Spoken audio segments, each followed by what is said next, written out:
बच्चों, मैं आपका हिंदी टीचर अतुल द्विवेदी आपकी पाठ्य पुस्तक के पाठ 3 मात्राओं के प्रश्नोत्तर आज आपको कराने चल रहा है। बच्चों, इन प्रश्नोत्तर में हम कई तरह के प्रश्नों को सॉल्व करेंगे। जैसे कुछ प्रश्नों के उत्तर डायरेक्ट आपको देने पड़ेंगे।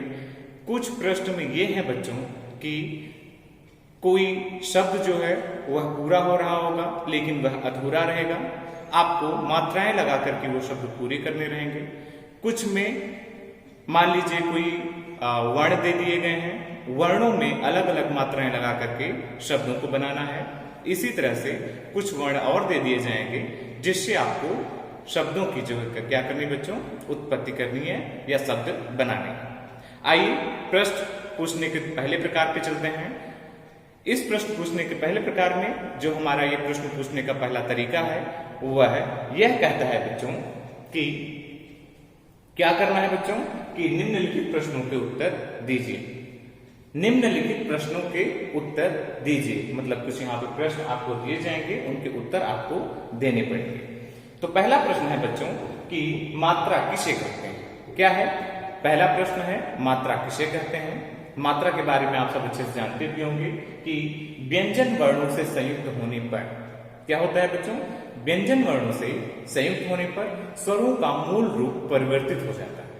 ठीक है, और क्या होता है बच्चों, इस परिवर्तित रूप को ही हम क्या कहते हैं बच्चों, मात्रा कहते हैं। क्या कहते हैं, मात्रा कहते हैं। व्यंजन वर्णों से संयुक्त होने से तात्पर्य यह है बच्चों कि स्वर और व्यंजन आप इनके बारे में जानते ही हैं। जब स्वर वह व्यंजन के साथ में जुड़ जाता है तो क्या होता है बच्चों, अपने मूल रूप में नहीं आता। आपको स्वर के मूल रूप और उनके प्रतीक चिन्हों के बारे में आपको बताया गया था इसके पहले के अध्याय में। तो जैसे अ, आ, ई इत्यादि जो स्वर हैं वह जब मूल रूप में अपने लिखे जाते हैं तो उसे हम क्या कहते हैं, मूल रूप कहते हैं। लेकिन जैसे ही व्यंजन के साथ में ये स्वर जुड़ते हैं, संयुक्त होते हैं, वैसे ही ये अपने मूल रूप को त्याग देते हैं, छोड़ देते हैं, वह अपनी मात्राओं के रूप में आ जाते हैं। ठीक है, तो आप उनकी मात्राओं को भी जानते हैं। तो हम क्या करेंगे बच्चों कि अगर इसकी परिभाषा ही ये कहती है कि व्यंजन वर्णों से संयुक्त होने पर स्वरों का मूल रूप परिवर्तित हो जाता है, स्वरों के इस परिवर्तित रूप को ही हम क्या कहते हैं बच्चों, मात्रा कहते हैं। अब आइए देखते हैं अगला प्रश्न हमारा कहता है बच्चों कि किस स्वर की कोई मात्रा नहीं। किस स्वर की कोई मात्रा नहीं होती। आप सब जानते हैं, आप पीछे पढ़ भी चुके हैं कि अ की वह मात्रा नहीं होती। आ की अपनी मात्रा होती है। ई, बड़ी ई, छोटा हो, बड़ा हो, सभी जितने भी स्वर हैं सबकी अपनी मात्रा होती है जब वह स्वर के साथ व्यंजन के साथ में जुड़ते हैं। परंतु अ की अपनी कोई भी मात्रा नहीं होती, बल्कि जब वह व्यंजन वर्ण के साथ में जुड़ता है तो उसकी मात्रा वह छुप जाती है, उसकी कोई भी अपनी मात्रा नहीं होती। अब आइए देखते हैं प्रश्न पूछने का हमारा अगला प्रकार क्या कह रहा है कि दिए गए, क्या दिया गया बच्चों, दिए गए शब्दों पर उचित मात्रा लगा करके क्या करना है बच्चों, शब्द पूरा कीजिए। हमें क्या करना है बच्चों, नीचे की तरफ क, ग, घ, ये शब्द दिए गए हैं। शब्दों में क्या करना है बच्चों, किसी वर्ण में या सभी वर्णों में क्या किया गया है बच्चों, मात्रा नहीं लगाई गई। आपको खाली जगह यहाँ पे दी गई थी, मात्रा नहीं लगाई गई थी। हमें क्या करना है बच्चों कि मात्राओं को लगाना है। कैसे मात्राओं को लगाना है बच्चों, जो सार्थक शब्दों की उत्पत्ति करे, मतलब अपने से ही नहीं कि कोई भी मात्रा हम लगा दें, ऐसी मात्रा का प्रयोग करना है बच्चों यहाँ पे जिससे एक सार्थक शब्द की उत्पत्ति हो। सार्थक शब्द आप सब जानते होंगे कि सार्थक शब्द किसे कहते हैं, जिसका अपना कोई न कोई अर्थ हो, जिसका उच्चारण करने से हमारे दिमाग में कोई न कोई चित्र बने, उसे हम सार्थक शब्द कहते हैं। तो आइए देखें, यहाँ पे पहले में हम देखते हैं ग, म, ल। ग, म, ल दिया गया है और ल के बाद में खाली स्थान है, रिक्त स्थान है। हमें क्या करना है बच्चों, यहाँ पे किसी न किसी एक स्वर की मात्रा को लगाना है और इसे एक सार्थक शब्द बनाना है। तो हम अगर बच्चों ग, मैं, ल, तो ल में जो है अगर हम बड़ा आ की मात्रा का अगर प्रयोग कर दें तो हो जाएगा बच्चों गमला। गमला जानते भी हैं आप सब, उसमें मिट्टी डाल करके पौधे लगाते हैं, ठीक है। आगे हम देखते हैं बच्चों, ख है पैर, पैर और क्या दिया गया बच्चों, तय, पैर पैर तय। तो पैर, पैर, पैर के बाद में खाली स्थान दिया गया है और त के बाद में भी खाली स्थान दिया गया है। तो अगर हम दूसरे पैर में अगर बड़ी की मात्रा का अगर प्रयोग करें और त में बड़ा की मात्रा का प्रयोग करें तो हो जाएगा बच्चों पपीता। पपीता आप सब खाते भी हैं, बहुत स्वादिष्ट होता है खाने में, ठीक है। अगले पे हम चलते हैं बच्चों, है हमारा ग। ग देखते हैं बच्चों, है खाली स्थान, ठ खाली स्थान। तो अगर इसमें हम किस मात्रा का प्रयोग करें कि एक सार्थक शब्द की उत्पत्ति हो, तो वह हो जाएगा बच्चों, है में हम बड़ा की मात्रा का प्रयोग करेंगे और थ में भी हम बड़ा की मात्रा का, बड़ी की मात्रा का प्रयोग कर देंगे तो हो जाएगा हाथी। क्या हो जाएगा बच्चों, हाथी हो जाएगा। इसी तरह से अंगा देखते हैं, इसमें है बच्चों घ, अड़, खाली स्थान। खाली स्थान में बच्चों ऐसे जो है स्वर की मात्रा भरनी है जिससे एक सार्थक शब्द की उत्पत्ति हो। तो क्या करेंगे बच्चों, अड़ा में जो है वह बड़ी की अगर मात्रा का प्रयोग करते हैं तो हो जाएगा बच्चों घड़ी। क्या हो जाएगा बच्चों, घड़ी। आप सब लगाते हैं, जैसे हमने भी लगाया है, आप भी घड़ी का प्रयोग करते हैं। ऊपर की तरफ आपके क्लासरूम के ऊपर, बोर्ड के ऊपर भी घड़ी लगी हुई है। हम सब टाइम, समय देखने के लिए इसका प्रयोग करते हैं। अब आइए बच्चों प्रश्न पूछने के अगले प्रकार में चलते हैं। तो प्रश्न पूछने का हमारा अगला प्रकार है बच्चों कि नीचे दिए गए, क्या दिया गया बच्चों, नीचे दिए गए शब्दों में क्या अलग अलग मात्राएं जोड़कर नए शब्द बनाइए। नीचे दिए गए, क्या दिया गया है, नीचे दिए गए शब्दों में अलग अलग मात्राएं जोड़ करके नए शब्द बनाइए। अब नए शब्द बनाइए कैसे, नीचे की तरफ बच्चों कुछ शब्द दिए गए, मतलब शब्द दिए गए हैं। इन शब्दों में हमें मात्राएं जोड़नी है, अलग अलग मात्राएं जोड़नी है और क्या करनी है बच्चों, अलग अलग शब्द बनाना है। जैसे उदाहरण के तौर पे दिया गया है, उदाहरण के तौर पर दिया गया है जैसे जल। जल में हम अलग अलग मात्राओं को जोड़ करके 3 शब्द बनाएंगे। इसमें बना ही रहा है, जैसे ज में बड़ा की मात्रा का प्रयोग करके इसने बनाया जाल। ज और ल में भी बड़ा की मात्रा का प्रयोग करके इसने बनाया जाला। इसी तरह से ज में ए की मात्रा का प्रयोग करके इसने बनाया जे। इसी तरह से हमें भी नए शब्द बनाने, जैसे खल है, खल में हमें क्या करना है बच्चों, अलग अलग मात्राओं का प्रयोग करके नए शब्द बनाने हैं। तो अगर हम ख में छोटा ऊ और ल में आ की मात्रा का अगर प्रयोग कर दें तो खुला, ये शब्द बन जाएगा। आगे देखते हैं, अगर इसी ख में हम बड़ी की मात्रा का प्रयोग करें और ल में भी बड़ी की मात्रा का प्रयोग कर दें तो हो जाएगा खाली। खाली का मतलब होता है कि शून्य, ठीक है। अब देखते हैं बच्चों, अगर इसी में हम ख में ही छोटी की मात्रा का प्रयोग करें और ल में बड़ी की मात्रा का अगर प्रयोग करते हैं तो क्या बन जाता है बच्चों, बन जाएगा खिला। जैसे फूल सुबह सुबह खिलता है तो हम उससे कहते हैं कि खिल गया, फूल खिला है, तो खिला शब्द बन जाएगा। अगला हम देखते हैं बच्चों तय ल, ये शब्द है, इसमें अलग अलग मात्राओं का प्रयोग करना है और नया शब्द बनाना है। तो बन जाएगा बच्चों त में अगर हम बड़ा की मात्रा का प्रयोग करें और ल में भी बड़ा की मात्रा का प्रयोग करें तो बन जाएगा बच्चों ताला।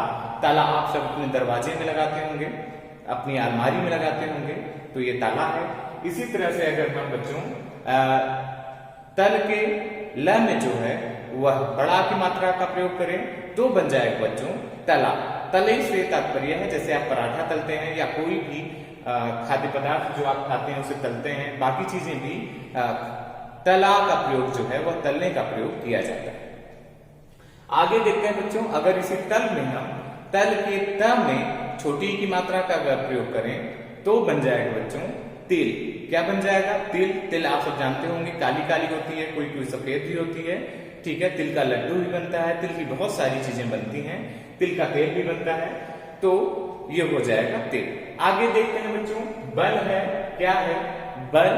बल के अगर ब में हम आ की मात्रा का प्रयोग करें तो बन जाएगा बच्चों बाल। इसी तरह से अगर हम बल के ब में अगर ए की मात्रा करें, ए की मात्रा का प्रयोग करें तो क्या बन जाएगा बच्चों? बेल बन जाएगा।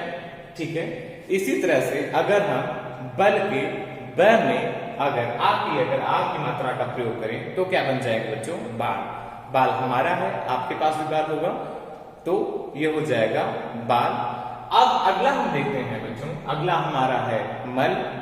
मल एक शब्द है। अगर इस शब्द में अलग अलग मात्राओं का अगर हम प्रयोग करें तो कौन से शब्द बन सकते हैं? तो इसमें हम पहला देखते हैं बच्चों कि मल के अगर हम म में आ की मात्रा का प्रयोग करें और ल में बड़ी की मात्रा का प्रयोग करें तो बन जाएगा माली। क्या बन जाएगा बच्चों? माली बन जाएगा। इसी तरह से हम देखते हैं बच्चों कि अगर हम म में जो है वह आ की मात्रा का प्रयोग करें और ल में भी अगर हम आ की मात्रा का अगर प्रयोग करते हैं तो बन जाएगा माला। क्या बन जाएगा बच्चों? माला बन जाएगा। इसी तरह से हम अगला देखते हैं बच्चों, नया शब्द बनाने की यहाँ पे कोशिश करते हैं। तो बच्चों इस मल के म में अगर हम ए की मात्रा का अगर प्रयोग कर दें और क्या कर दें बच्चों? ल में जो है वह आ की मात्रा का अगर प्रयोग कर दें तो बन जाएगा बच्चों मैला। क्या बन जाएगा? मैला बन जाएगा। तो ये जो है इस प्रश्न पूछने का ये प्रकार जो है वह पूरा हुआ। इतने ही थे। अब बच्चों हम देखते हैं कि प्रश्न पूछने का जो हमारा अगला प्रकार है, आइए इस पे चलते हैं। तो इसमें हम देखते हैं बच्चों कि नीचे दिए गए व्यंजन वर्णों में अलग अलग मात्राएं लगा करके, नीचे दिए गए व्यंजन वर्णों में अलग अलग मात्राएं लगा करके दो नए शब्द बनाने। नीचे की तरफ कुछ व्यंजन वर्ण दिए गए हैं। इन व्यंजन वर्णों में क्या करना है बच्चों? अलग अलग मात्राओं का प्रयोग करना है और दो नए शब्द बनाने। तो हम देखते हैं बच्चों, जैसे इसका उदाहरण दिया गया है, क धन ल बराबर कल। तो क धन ल बराबर कल दिया गया है। इससे एक मात्रा का अगर हम प्रयोग करते हैं तो बनेगा क में अगर हम छोटी की मात्रा का प्रयोग करें और ल में आ की मात्रा का प्रयोग करें तो बन जाएगा बच्चों किला। ठीक है। अब इसी तरह से हम देखते हैं बच्चों, अगला हमारा है त धन ल। त धन ल में हम देखते हैं कि त धन ल बराबर क्या होता है? त में अगर हम तल हो जाएगा और दूसरा जो शब्द बनेगा वो हो जाएगा त में अगर हम बड़ा की मात्रा का प्रयोग करें और ल में भी बड़ा की मात्रा का प्रयोग करें तो हो जाएगा बच्चों ताला। क्या हो जाएगा बच्चों? ताला हो जाएगा। अगले पे आते हैं ह धन थ। ह धन थ बराबर, अब इसमें हम देखते हैं दो नए शब्द इससे बनाने हैं। तो ह में अगर हम आ की मात्रा का प्रयोग करें तो हो जाएगा बच्चों हाथ। वहीं अगला शब्द बनाने के लिए अगर हम बच्चों ह में बड़ा की मात्रा का प्रयोग करें और थ में बड़ी की मात्रा का प्रयोग करें तो क्या बन जाएगा बच्चों? हाथी। क्या बन जाएगा? हाथी बन जाएगा। अगला देखते हैं बच्चों हम घ धन ऋ। इससे दो शब्द बनाने हैं बच्चों हमें नए। तो हम देखते हैं कि घ ड़ में अगर हम बड़ा की मात्रा का प्रयोग करते हैं बच्चों तो बन जाएगा घड़ा। क्या बन जाएगा बच्चों? घड़ा बन जाएगा। और हम देखते हैं कि यहीं पे अगर इसी में हम ड़ में ही बड़ी की मात्रा का अगर प्रयोग कर दें तो बन जाएगा बच्चों घड़ी। ठीक है बच्चों। अगला देखते हैं बच्चों भ धन ल बराबर क्या बनेगा? तो भ में और ल में हम अलग अलग मात्राओं का प्रयोग करके दो नए शब्द हम बनाने का प्रयास करेंगे। तो भ में भ को हम छोड़ देते हैं। अगर हम ल में बड़ा की मात्रा का प्रयोग करते हैं तो बन जाएगा बच्चों भला। भला का मतलब होता है जो अच्छा इंसान हो, भला इंसान हो, उसे हम भला कहते हैं। आगे हम देखते हैं बच्चों इस भला के भ में अगर हम भल में अगर भ में हम आ की मात्रा का प्रयोग कर दें और ल में भी अगर आ की मात्रा का प्रयोग कर दें तो बन जाएगा भाला। क्या बन जाएगा बच्चों? भाला। भाला आप सब जानते ही होंगे कि पहले के युद्ध जो है वो भाले और तलवार से हुआ करते थे। अभी भी भाला जो है ओलंपिक में भाला फेंक प्रतियोगिता होती है, लोग भाला फेंकते हैं। आगे जो है आइए हम देखते हैं ज धन ल। ज धन ल में देखते हैं कि इस जल में ज धन ल में पहला जो हमारा बन जाएगा बच्चों, अगर हम ज में आ की मात्रा का प्रयोग कर दें तो बन जाएगा बच्चों जाल। ठीक है। और अगला अगर हम देखते हैं तो इसी जल के ज में आ की मात्रा का प्रयोग कर दें और ल में भी अगर आ की मात्रा का प्रयोग कर दे रहे हैं तो बन जाता है बच्चों जाला। क्या बन जाता है? जाला बन जाता है। तो आज आपका ये अभी भी ये आपका प्रश्न पूरा हुआ। सारे अभ्यास प्रश्न के सारे प्रश्नों को हमने कर लिया। जितने भी प्रश्न पूछे गए थे, चाहे वो प्रश्न पूछा गया हो हमसे, उसको भी हमने किया। उसके बाद हमने देखा कि अलग अलग जो है कुछ शब्द दिए गए थे, उनमें उनकी मात्राओं का प्रयोग नहीं हुआ था। मात्राओं का प्रयोग करके हमने अलग अलग शब्द बनाए। उसके बाद हमने देखा बच्चों की कुछ शब्द दिए गए थे, उन शब्दों में अलग अलग मात्राओं का प्रयोग हमने किया और उन शब्दों से भी अलग जो है नए शब्द बनाए। इसके बाद लास्ट जो हमारा ये प्रश्न था, ये था कि वर्ण दिए गए थे बच्चों, इन वर्णों में हमें अलग अलग मात्राओं का प्रयोग करके शब्द बनाना था। तो हमने जो है इसे भी किया। ठीक है बच्चों, तो आज के लिए इस वीडियो से बस इतना ही। धन्यवाद।